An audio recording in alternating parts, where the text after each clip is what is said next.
En los últimos años de la Segunda Guerra Mundial, Alemania había visto cómo sus ejércitos más experimentados fueron aniquilados por sus enemigos. Los combatientes, que en un principio habían parecido infinitos, ahora escaseaban y no podían reemplazar a las bajas sufridas en combate. Pero los nazis contaban con una fuente de personal aún intacta: los niños y niñas de las juventudes hitlerianas.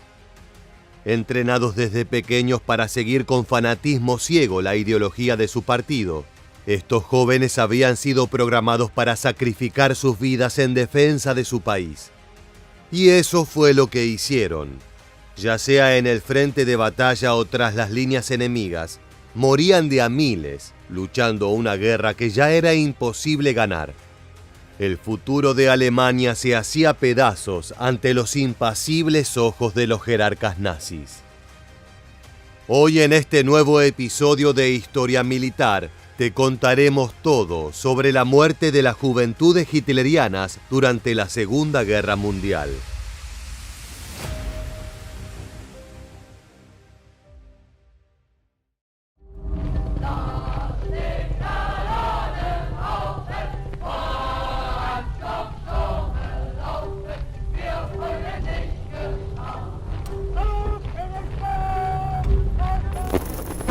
Esta organización se creó en 1922, solo 2 años después del nacimiento del Partido Nacional Socialista Alemán. En un principio no llevaba el nombre de su líder, sino que era simplemente conocida como la Liga Juvenil. Desde su concebimiento, su principal objetivo fue reclutar y formar nuevos miembros para la sección de asalto, o SA, como se conocía al principal brazo armado nazi en ese momento. Solo a los varones arios de 14 a 18 años les era permitido el ingreso, pero al ver el éxito de la organización, se crearon 2 subsidiarios para su llegada a un porcentaje más alto de la población: los jóvenes alemanes de las juventudes hitlerianas para niños de 10 a 14 años y la Liga de Muchachas Alemanas para el sector femenino. Un año después de su formación, la Liga contaba con un poco más de 1.200 miembros. Pero el rápido ascenso a la fama de Adolf Hitler hizo que estos números aumentaran exponencialmente a lo largo de la década de 1920. Para 1932, meses antes de que el nazismo subiera al poder, alrededor de 108.000 jóvenes ya formaban parte de sus filas. Un año después, ya eran 2.300.000. Este increíble número se consiguió en parte porque otras organizaciones juveniles más pequeñas eran absorbidas por las juventudes hitlerianas, frecuentemente a la fuerza. Así fue como pasaron a ser la única institución para jóvenes en toda Alemania. Para ese entonces ya eran parte oficial de la sección de asalto. Escuchemos a un ex integrante hablando de sus razones para sumarse a este grupo. Para ser sincero, quería unirme porque era una forma de salir del pueblo. No teníamos electricidad ni agua corriente en casa. Los niños teníamos que ayudar en la cosecha y en otros trabajos del campo. Así que salir de excursión con las juventudes hitlerianas era algo nuevo, una forma de huir de la rutina. Además, era divertido. En general, fue una experiencia fantástica.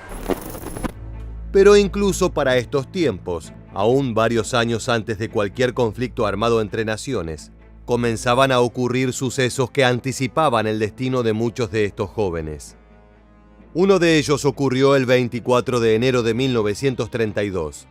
Los miembros de las juventudes hitlerianas, en vísperas de las elecciones que dejarían al Führer en el poder, se habían vuelto más agresivos en sus campañas.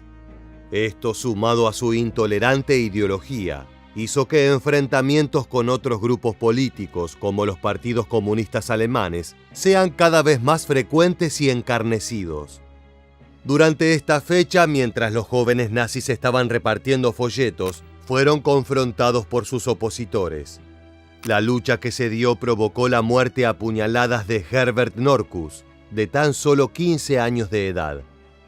De esta forma, mucho antes del comienzo de la guerra, el nacionalsocialismo comenzaba a cobrarse sus primeras víctimas entre la juventud.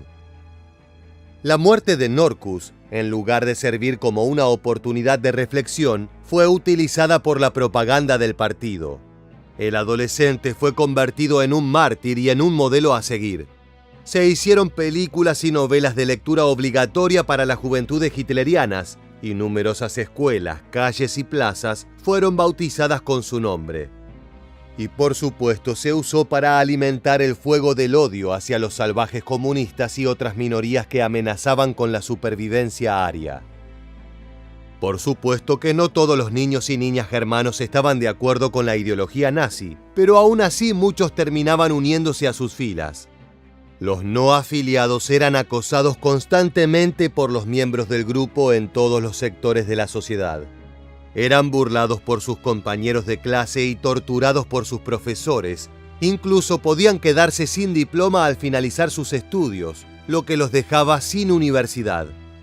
Luego de graduarse también les era difícil conseguir un trabajo, ya que una gran parte de los empleadores rechazaban como aprendiz a cualquiera que no perteneciera a las juventudes hitlerianas. A su vez podían también sufrir la persecución política. Los padres que no enrolaban a sus hijos a la asociación eran investigados por las autoridades. La presión que realizaba el partido nazi para que los jóvenes se sumen a este grupo se debía a que consideraban a sus miembros como el futuro de Alemania.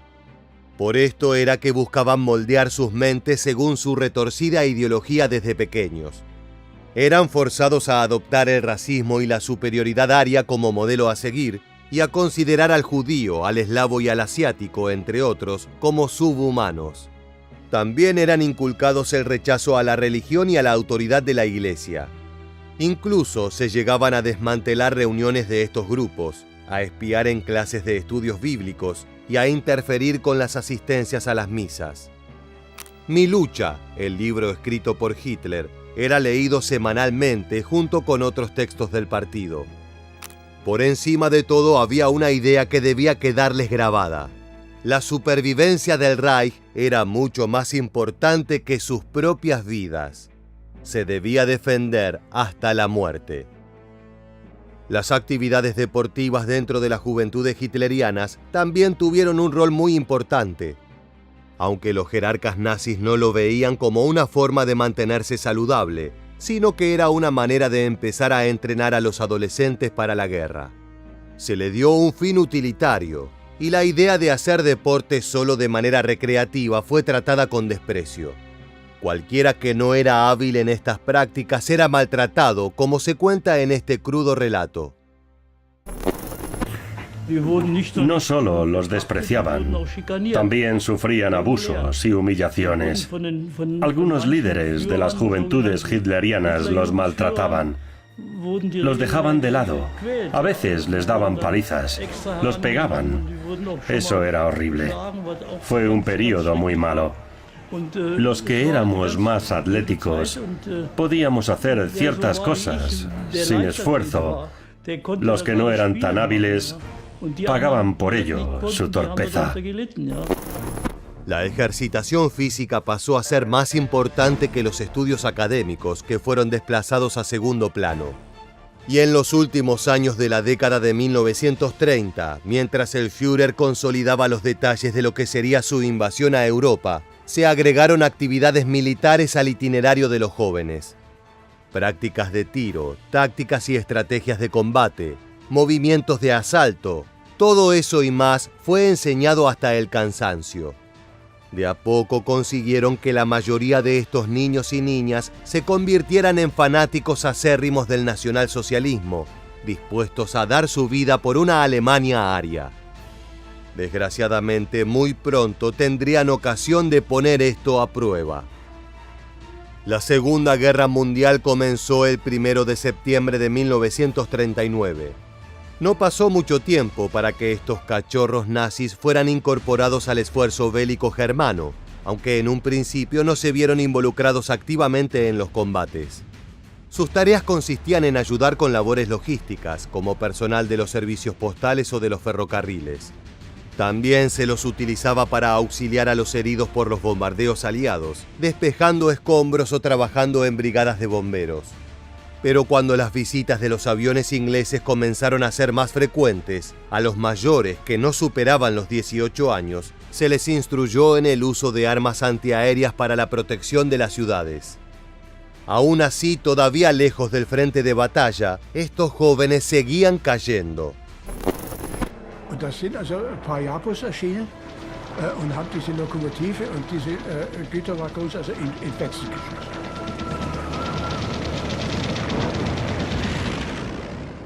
Dieser Freund von mir sagt ja, sagt, da haben wir wieder Schwein gehabt, aber ich habe einen Stein in den Rücken gekriegt. Und da schaut er mich so an. Und da sehe ich schon, also wenn, ja, wie soll man das beschreiben, also wenn der Blick so weggeht, und denke mir, na du, und dann hat er sich ein bisschen gedreht noch, und dann habe ich gesehen, also der ganze Rücken war also ein einziges Loch. Der hat so eine 2 Zentimeter Granate in den Rücken gekriegt, also, und da war nichts mehr zu wollen. Pero su rol comenzó a cambiar en el año 1942. La guerra, que los jerarcas nazis habían imaginado como un conflicto rápido y decisivo, se estaba alargando más de lo esperado. También se había extendido más allá de Europa Occidental, con frentes en África, el Medio Oriente y recientemente la estepa soviética. Lo que era peor, las tropas alemanas estaban sufriendo una gran cantidad de bajas, principalmente en este último teatro de operaciones, por lo que los combatientes debían ser reemplazados. Fue idea de Heinrich Himmler, el jefe de las SS, que habían sustituido a las SA como la principal organización paramilitar del partido, de recurrir a los miembros de las juventudes hitlerianas. Su fervor y fanatismo por la ideología inculcada les sería muy útil a la hora de enfrentarse a los enemigos del Reich. En 1943, Adolf Hitler aprobó la creación de una unidad de combate formada casi exclusivamente por los jóvenes de la asociación. Se emplearía en un principio únicamente a los miembros mayores de 17 y 18 años. Además de reforzar su entrenamiento físico y militar, se remarcó una y otra vez la crueldad que deberían mostrar ante los rivales de Alemania.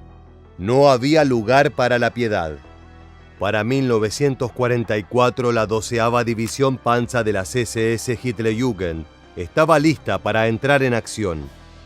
Para su bautismo de fuego fueron enviados a las playas de Normandía a hacerle frente a la invasión anfibia de los aliados occidentales programada para el 6 de junio. Entre los miembros de esta unidad y adolescentes adosados a otros grupos, cerca de 20.000 integrantes de las juventudes hitlerianas participaron en la defensa de la costa francesa. La división combatió con la ferocidad casi suicida con la que habían sido adoctrinados, y pese a su corta edad y nada de experiencia, pudieron acabar con 28 tanques enemigos. Pero de nada sirve el fanatismo contra oleadas de atacantes veteranos. Para cuando el asalto terminó, 3.000 niños y niñas habían muerto. Durante todo el mes de junio siguieron enfrentándose a los avances aliados sobre territorio conquistado. Cada día que pasaba, la alta moral con la que contaban iba poco a poco desapareciendo. La idea de la invencibilidad germana que sus instructores habían repetido hasta el hartazgo se hacía trizas con cada uno de sus amigos que caía bajo las armas enemigas. Pero el escenario para los jóvenes germanos estaba a punto de empeorar. Para la segunda mitad de 1944, los nazis habían sido puestos en retirada no solo por la invasión aliada de Francia, sino también por el rápido avance soviético en el este. Los combatientes muertos ya no podían ser reemplazados por la población masculina en edad militar, por lo que los líderes alemanes decidieron recurrir a niños cada vez menores para empuñar las armas. Ahora soldados de 14 años, muchas veces con uniformes y botas demasiado grandes para ellos, debían enfrentarse a las experimentadas tropas del Ejército Rojo. Aquellos de 10 o 12 años se empleaban para tareas de soporte, como mensajeros o cargadores de munición. Si bien la propaganda del partido remarcaba la valentía de estos jóvenes voluntarios, la realidad era otra. Das wurde befohlen. Das war wie beim Militär. Da hatten wir auch gar keine, da konnten wir auch nicht sagen, ich gehe da nicht hin. Dann wäre vielleicht mein Vater ins KZ gekommen oder die Mutter bestraft, so war das da. Man musste sich freiwillig melden. Para empeorar aún más su situación, muchos de estos menores habían sido añadidos a divisiones de las SS. Esta organización fue la responsable de llevar a cabo las brutales tareas de eliminación de la población judía y eslava del territorio soviético. La quema de aldeas y el asesinato masivo de civiles y prisioneros de guerra fueron solo algunos de los crímenes cometidos por estos hombres. Los rusos les tenían un especial odio a los miembros de las SS, y muchos de los que caían en sus manos eran ejecutados sin juicio como venganza. Esto incluía a los integrantes de las juventudes hitlerianas. Hubo casos en que sus vidas fueron perdonadas debido a su edad, pero en otros se unieron a sus camaradas mayores en la muerte o en los campos de prisioneros. Debido a las terribles condiciones de estos últimos, donde eran obligados a trabajar sin descanso, muchos terminarían también por perecer. Mientras el año avanzaba y daba lugar a 1945, Alemania se encontraba en una situación cada vez más desesperada. Sus mejores ejércitos, con las tropas más experimentadas y aguerridas, habían sido devastados por sus enemigos. Se veían obligados a recurrir más frecuentemente a los menores y ancianos. Cuando la guerra llegó al territorio germano, ya no existían civiles para los nazis. Todos debían combatir y dar su vida por el Reich. Esto incluía a niñas y niños cada vez más jóvenes. Algunos soldados atestiguaron enfrentarse y en ocasiones matar a contrincantes de hasta 8 años. Otros no eran incorporados al ejército, sino que formaban parte de milicias compuestas por aquellos no calificados para ser enrolados en las Fuerzas Armadas regulares. Llevaban el nombre de Volkssturm, que significa tormenta del pueblo. Si bien combatieron hasta el fin de la guerra, su esfuerzo fue totalmente en vano. Mal equipados y apenas entrenados, se los enviaba frecuentemente a enfrentarse contra los poderosos tanques de los aliados.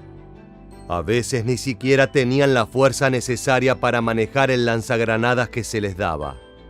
Sus superiores conscientemente los enviaban a misiones suicidas, sirviendo únicamente como carne de cañón para retrasar por un corto tiempo el avance enemigo. Los que no luchaban en los frentes de batalla lo hacían tras líneas enemigas como partisanos. Este fue otro de los desesperados operativos que llevó adelante a Alemania para intentar revertir el inevitable resultado de la guerra. Los Beowulf, como se los conocía a estos hombres y mujeres, eran encomendados principalmente a acciones de sabotaje y de espionaje. Nuevamente se recurrió en gran medida a los niños y adolescentes.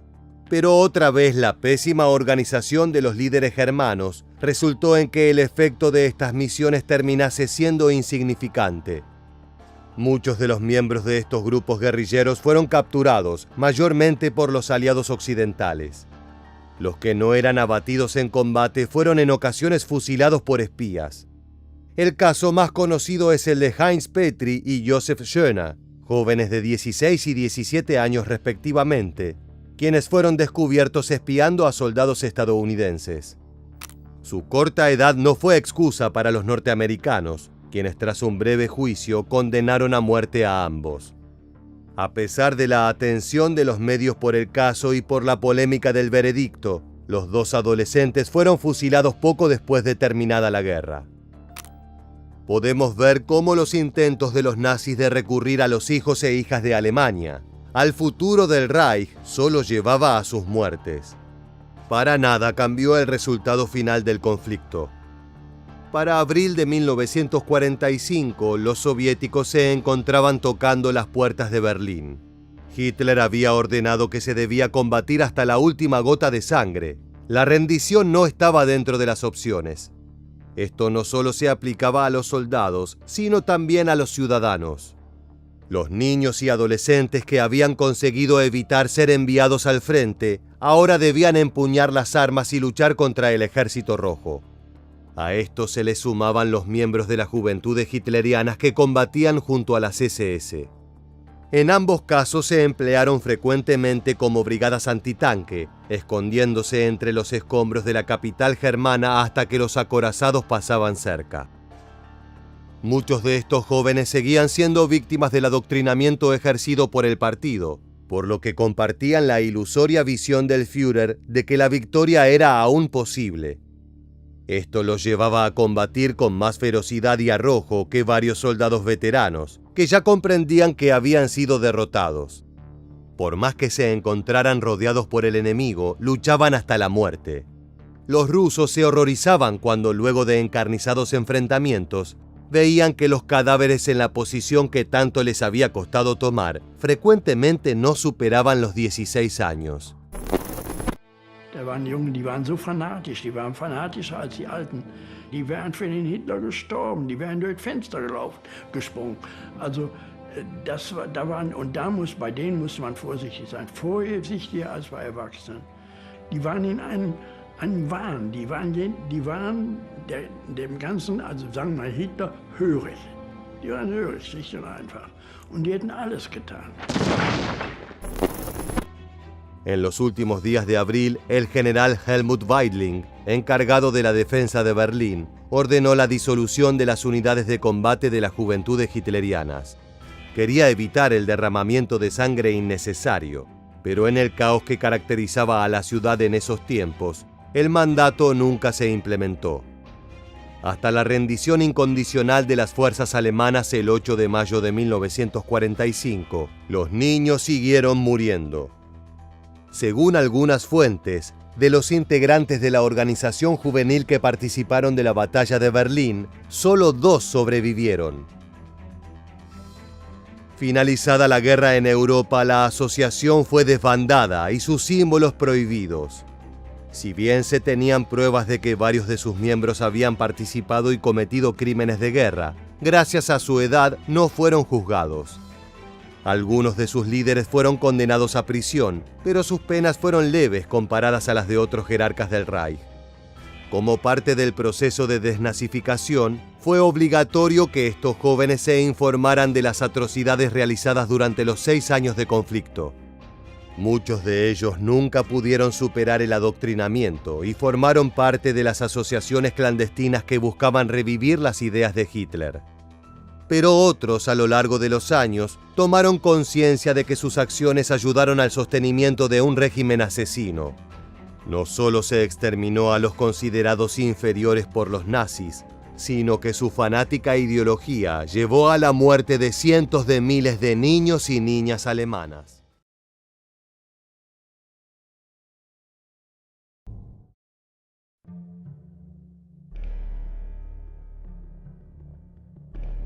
Las imágenes que estás viendo en este momento fueron grabadas el 1 de junio de 1945 y muestran a un prisionero de guerra alemán llamado Heinz Petri.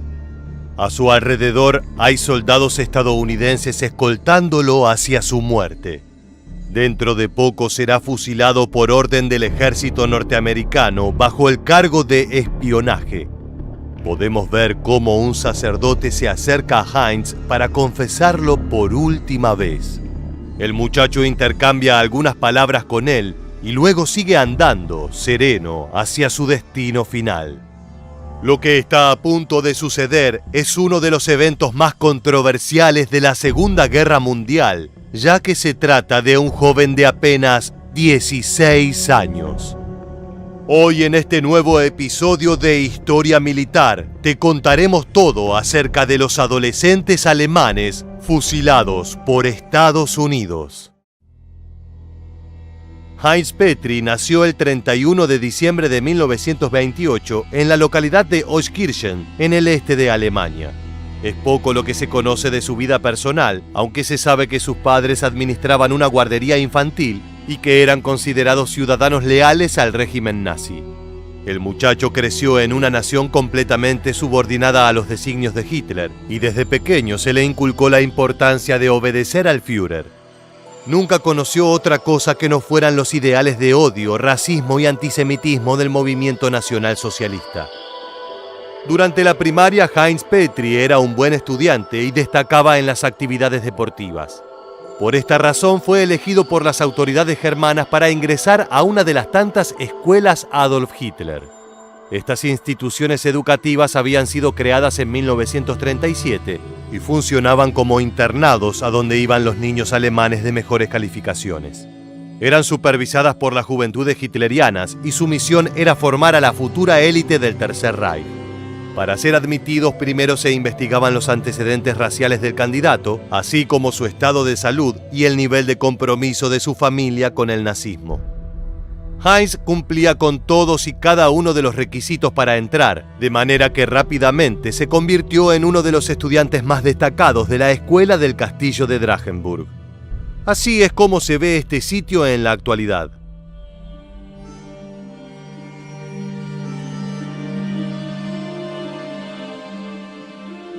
Como era de esperarse, aquí no se impartían solo conocimientos elementales de las ciencias sociales, naturales y exactas, sino que además se enseñaban los fundamentos de la ideología nacionalsocialista. Estas instituciones funcionaban como verdaderos centros de adoctrinamiento, cuyo objetivo era lavar el cerebro de los jóvenes, borrando su personalidad y convirtiéndolos en autómatas dispuestos a morir por Hitler.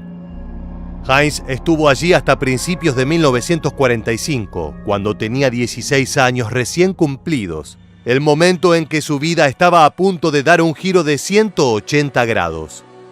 Los supervisores del colegio, que eran a su vez las autoridades del partido regional, vieron en el muchacho a la persona adecuada para cumplir con una misión arriesgada.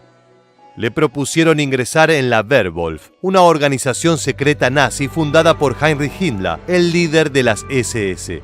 Había sido creada con el fin de iniciar un movimiento de resistencia clandestino contra los aliados. Para aquel entonces los jerarcas de Alemania eran conscientes de que se avecinaba la derrota y que el país caería en manos de Inglaterra, Estados Unidos, Francia y la Unión Soviética. En este contexto, el deber de la Werwolf sería hostigar a los vencedores mediante asesinatos, sabotajes y acciones terroristas. En otras palabras, funcionarían de la misma manera que los partisanos franceses, italianos o yugoslavos que durante años acosaron a los gobiernos de ocupación nazis de sus países. Heinz Petri se unió a la Werwolf y recibió un breve entrenamiento militar. Entre el 15 de enero y el 5 de febrero aprendió a utilizar pistolas, rifles y explosivos caseros hechos de plástico. A pesar de lo intenso que resultó ser el instructivo, seguía siendo una preparación incompleta, ya que era muy poco tiempo como para convertirlo en un soldado real. Por otro lado, ni siquiera los entrenadores tenían experiencia en el campo de batalla y a duras penas sabían cómo funcionaba la dinamita. Esta organización clandestina se sostenía a base de idealismo y fervor militante. Ante todo, eran jóvenes que no aceptaban que el Tercer Reich estaba agonizando. Aquí puedes ver el testimonio de un ex miembro de la Werwolf contando cuáles eran sus tareas. Wir sollten hinter den Linien dann Verkehrsverbindungen kappen, Brücken sprengen, Unruhe stiften, kleine Morde begehen. En este período, Heinz conoció a quien sería su compañero de aventura, Josef Jöner. Se trataba de un joven de 17 años que pertenecía a la rama local de las juventudes hitlerianas. Se había ofrecido como voluntario de la Werwolf porque quería demostrar su valentía, pero también porque buscaba eliminar una mancha en el honor de su familia. Se decía que su padre, el gerente de un hotel en la ciudad de Stolberg, había sido condenado a muerte en 1944 por contrabandear productos en el mercado negro. Aunque esto nunca fue confirmado, los rumores habían afectado a Josef hasta el punto en que aceptó participar en un operativo peligroso solo para limpiar su nombre. La Werwolf le encargó a Petri y Jöner escabullirse detrás de las líneas enemigas y espiar al ejército de los Estados Unidos, que por aquel entonces estaba marchando sobre Alemania a paso arrollador. Como puedes ver en el fragmento de este informativo de la época, los tanques norteamericanos se desplazaban sobre ciudades reducidas a escombros por los bombardeos. Units of the 1st United States Army captured the important town of Limburg. Still under fire from the Germans, armored vehicles thunder on into the ruins of the town. Hacia febrero de 1945, las tropas estadounidenses estaban preparándose para cruzar el río Ruhr, unirse a los británicos y luego avanzar hasta el río Rin. Era un movimiento crucial, ya que los colocaba cerca del corazón del Tercer Reich. Los altos mandos alemanes eran conscientes de ello, por lo que enviaron a Heinz y a Joseph en una misión de reconocimiento. Los jóvenes deberían evaluar la cantidad de tropas enemigas, así como el material con el que contaban y su nivel de organización. El 21 de febrero, los nobles espías fueron desplegados en el distrito de Heinsberg, al este del país, cerca de la posición estadounidense. Podemos imaginar que para ellos era un momento de máxima adrenalina. Es probable que pensaran que la última defensa de Alemania dependía de ellos y de que fueran exitosos en su tarea. Jamás habían estado en un campo de batalla, pero ahora, de un día para el otro, estaban solos en medio de un territorio desconocido, rodeados por los enemigos mortales del Führer. Un paso en falso podía costarles la vida, por lo que tenían que actuar con máximo cuidado si querían salir de allí en una sola pieza. A pesar de su valentía, el entrenamiento que habían recibido era sumamente pobre y aquello fue una condena. El 9º Ejército de los Estados Unidos los capturó al día siguiente, el 22 de febrero, en un pequeño poblado llamado Birkden.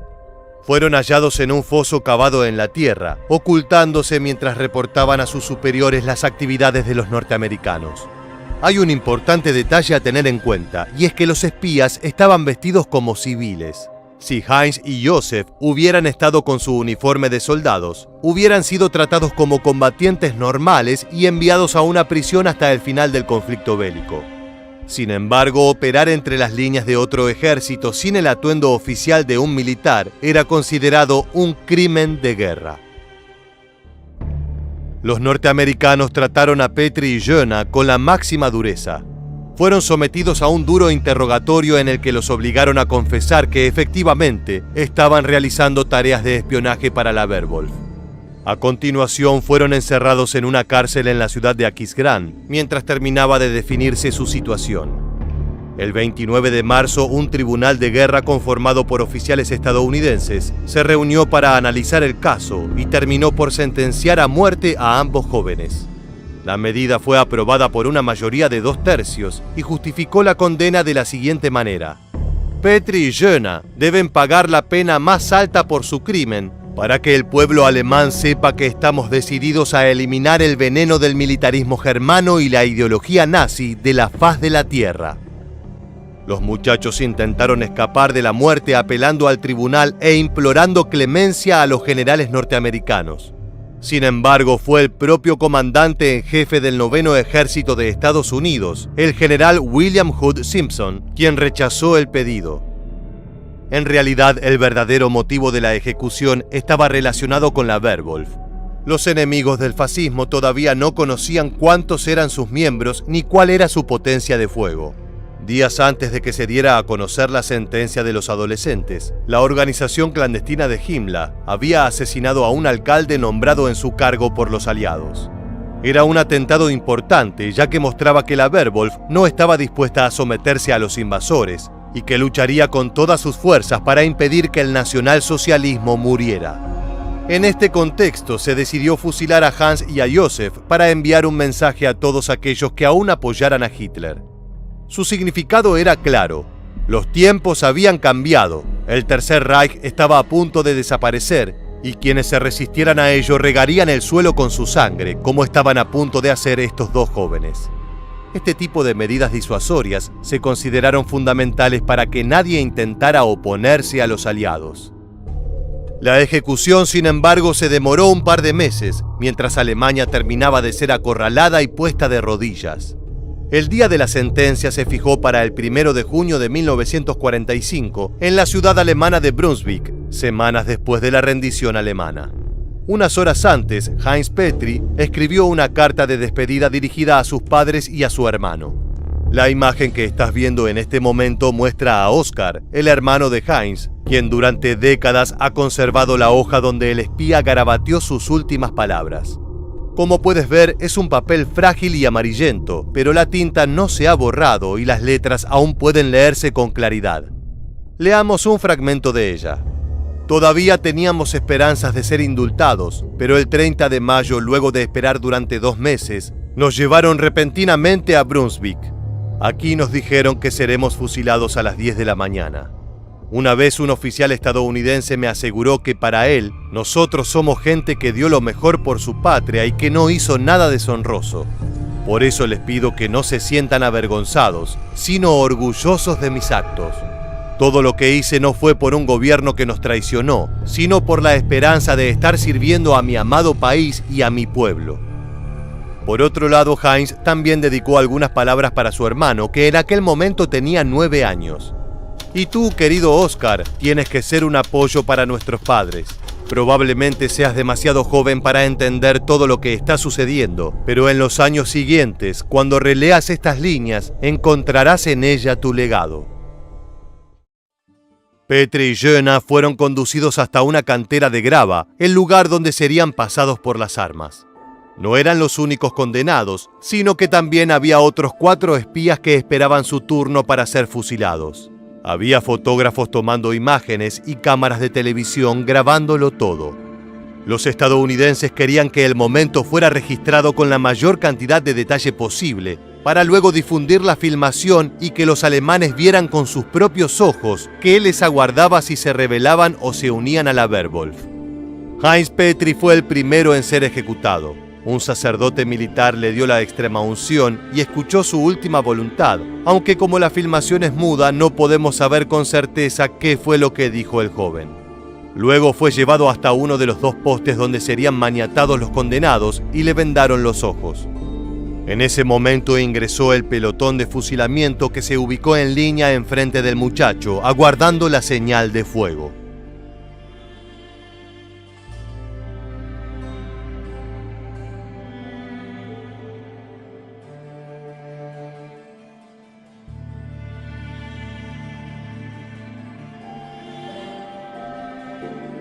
Su cadáver fue colocado en un ataúd por miembros de la Cruz Roja alemana y apartado del lugar.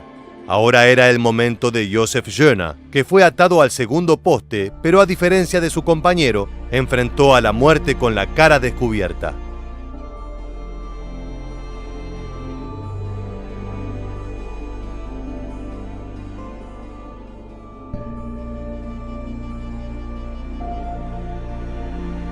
Las ejecuciones continuaron ya que quedaban todavía otros 4 espías. Uno por uno los prisioneros cayeron acribillados por las ráfagas de fusil. Fue una jornada sangrienta que llamó la atención de los principales medios de comunicación occidentales. El debate giró en torno a la edad de Petri y Jöna, y sus defensores decían que eran poco más que niños que no comprendían en lo que se habían involucrado. Los cuerpos de Heinz y Josef fueron enterrados 3 días después en el cementerio de Brunswick. 3 años más tarde, en 1948, la familia de Petri solicitó que los restos del joven fueran exhumados y trasladados a Euskirchen, su ciudad natal. En la actualidad, esta historia es recordada como uno de los episodios más controversiales de la fase final de la Segunda Guerra Mundial. Hay quienes critican la frialdad del ejército estadounidense, mientras que otros consideran que estos fusilamientos fueron necesarios para evitar futuros levantamientos nazis.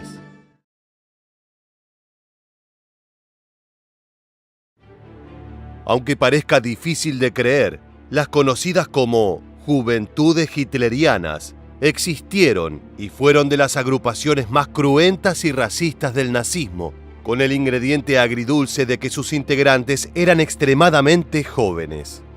Comenzaron como grupos juveniles diseñados para educar a niños y niñas alemanes en los principios nazis y asegurar la longevidad del Reich para las generaciones futuras. Sin embargo, con el transcurso de la Segunda Guerra Mundial, muchos de los clubes que conformaban las Juventudes Hitlerianas tuvieron que tomar las armas y se convirtieron en los ejércitos de respaldo de Alemania. En este video vamos a contarte el nacimiento de estas agrupaciones, cómo eran entrenadas y adoctrinadas, su función en el Tercer Reich y sus posteriores tareas en la Segunda Guerra Mundial, y cómo pasaron a la historia por haber cometido masacres contra enemigos sin ningún tipo de piedad. No se muevan de su pantalla y prepárense para otra entrega de Historia Militar. ¡Comencemos! Las Juventudes Hitlerianas, conocidas en alemán como Hitlerjugend, HJ, se fundaron oficialmente en 1926, aunque sus raíces iniciales se remontan incluso a unos pocos años atrás. Sus orígenes provienen de la Jungsturm Adolf Hitler, o los chicos Stormtrooper de Adolf Hitler, un brazo armado de las tropas de asalto fundado en 1922. Originalmente fue el llamado Movimiento Juvenil del Partido de los Trabajadores Alemanes, fundado en 1919, que un año después Hitler rebautizaría como Partido Nacional Socialista de los Trabajadores Alemanes, o directamente el Partido Nazi. La Jungsturm Adolf Hitler sufrió un duro impacto y se desintegró en noviembre de 1923 con el fracaso de la Wehrhaltputsch de Múnich, un fallido golpe de Estado llevado adelante por miembros del partido que devino en el encarcelamiento de Hitler. Luego se fundaron varios grupos de jóvenes para tratar de llenar el vacío, que más tarde serían aprovechados por el Führer una vez que estuviera en el poder. Si bien originalmente era un movimiento solamente masculino, se agregó una división independiente de niñas en 1929 llamada Schwesternschaft der Hitlerjugend, que finalmente pasaría a llamarse Bund Deutscher Mädel o BDM en 1930. Para terminar de abarcar a la totalidad de la juventud, se fundó una sección para jóvenes muchachas, la Jungmädelgruppe, en 1931.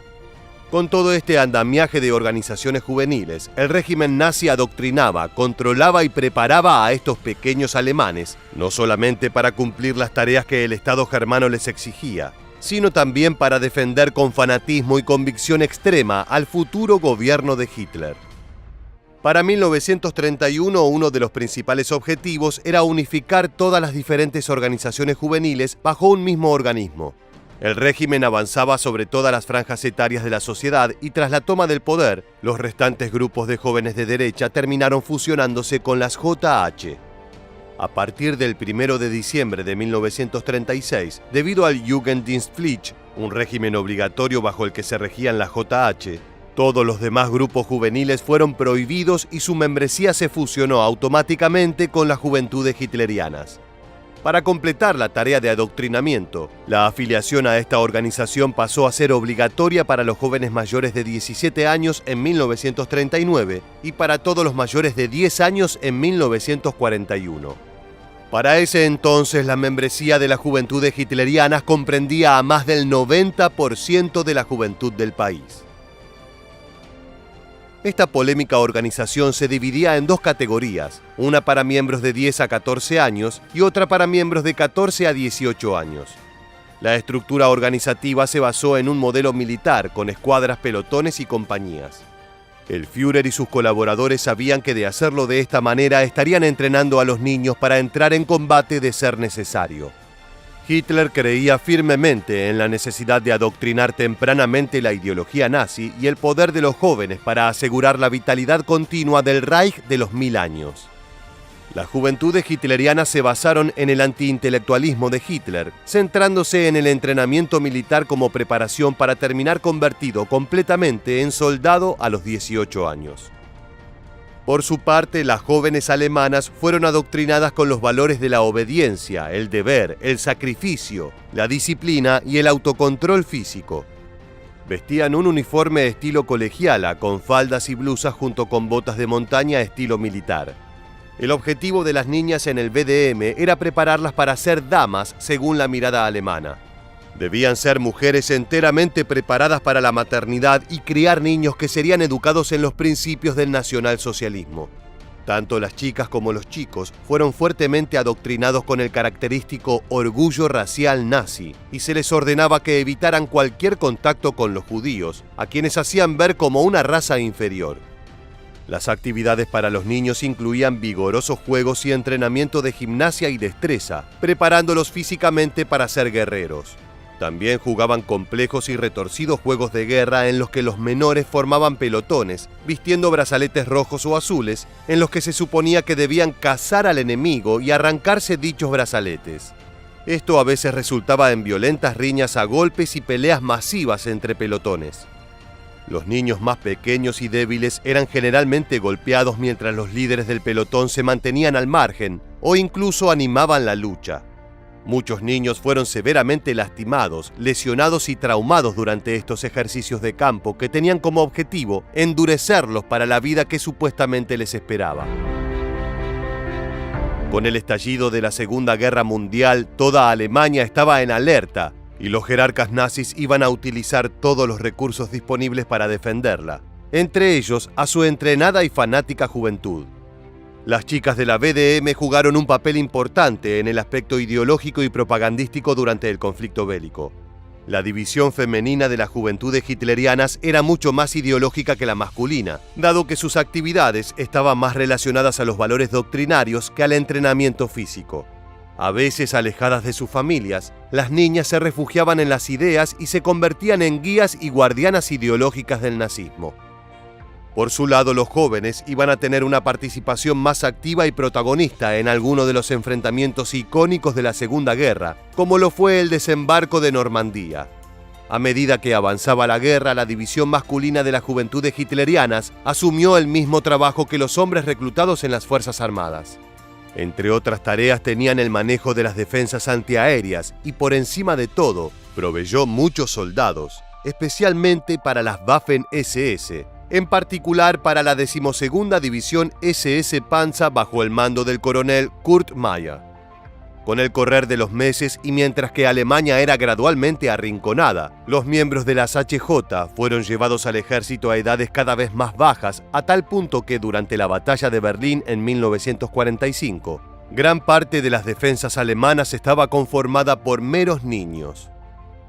En 1943, la guerra empezaba a ser una verdadera complicación para Alemania, por lo que empezaron a disponer de sus jóvenes, rápidos como un galgo, corriosos como el cuero y duros como el acero de Krupp, como había descrito el Führer a sus juventudes hitlerianas. Estos hombres eran los jóvenes integrantes de la Hitlerjugend, nacidos en 1926. Tenían apenas 16 o 17 años. Muchos de estos carecían por completo de experiencia de combate, pero aún así fueron montados en los últimos modelos de tanques Panzer V Panther, Panzer VI Tiger y motorizados con los versátiles semiorugas de los Panzergrenadier o Granaderos Panzer, la infantería mecanizada, base de las divisiones de infantería modernas. En septiembre de 1943, la división contaba con 16.000 reclutas fanáticos preparados para batallar. El adoctrinamiento recibido por parte de los oficiales logró formar hombres aguerridos que luchaban sin dar ni esperar cuartel, lo que generalmente se traducía en acciones temerarias con nefastas consecuencias. Una de las batallas donde las JH hicieron gala de su falta de preparación y crueldad fue el 6 de junio, el famoso Día D. El sorpresivo ataque que tomó desprevenidos a los alemanes generó furia y sed de venganza entre los soldados nazis que fueron desplegados para defender el territorio. Esa misma tarde, la división Hitlerjugend se batió principalmente contra los canadienses en aquellas primeras horas del asalto aliado a la fortaleza Europa. Su primer cometido consistía en detener el avance de la infantería y los tanques canadienses, cosa que no lograron hacer debido a la desorganización general de la defensa nazi. Aunque derribaron 28 tanques canadienses durante su primer esfuerzo, finalmente perdieron 3.000 jóvenes vidas antes de que se completara el asalto a Normandía. La inexperiencia y dogmatismo con el que fueron formadas estas juveniles milicias causaron que se dieran crímenes de guerra verdaderamente tenebrosos. Estamos hablando de las masacres de la Abadía de Ardennes y de Ask. El 7 de junio de 1944, soldados canadienses fueron tomados prisioneros y llevados a la Abadía de Ardennes, que funcionaba como base nazi. Luego de ser interrogados y humillados, fueron fusilados sin el más mínimo miramiento. Los primeros 6 fueron asesinados a golpes y los últimos 12 recibieron cada uno un tiro en la cabeza, dejando un total de 18 víctimas fatales. Anteriormente, estos jóvenes de la JH, cegados por el odio, habían cometido una monstruosidad aún peor. El 1 de abril de 1944, en Ascq, Francia, el tren en el que las Waffen-SS viajaban hacia Normandía sufrió un atentado fallido con explosivos. El comandante ordenó a las tropas arrestar e interrogar a todos los miembros masculinos de las casas del pueblo lindante a la vía. Tomaron prisioneros a 86 franceses que fueron ametrallados fríamente a la vista de todo el pueblo. A pesar de estas sanguinarias muestras de obstinación, la derrota de los nazis en la Segunda Guerra Mundial fue inevitable. Al igual que el partido nazi, la existencia de las Juventudes Hitlerianas y de la Liga de Jóvenes Alemanas se prohibió después de la guerra. Sin embargo, para entonces, millones de jóvenes y adultos habían pasado sus años de formación como miembros de organizaciones de las Juventudes Hitlerianas, siendo adoctrinados y preparados para ser eternos fieles de la ideología nazi. Fue así que estas organizaciones tuvieron una enorme influencia en la sociedad alemana del siglo XX. Ya estamos llegando al final de esta entrega y no queríamos dejar de preguntarte: ¿crees que las autoridades alemanas posteriores al Tercer Reich deberían haber hecho un mayor esfuerzo para desadoctrinar a los exmiembros de las Juventudes Hitlerianas? Deja tus opiniones en los comentarios abajo. Hasta aquí el video de hoy. Te agradecemos haber llegado hasta el final y te esperamos en las próximas entregas de Historia Militar.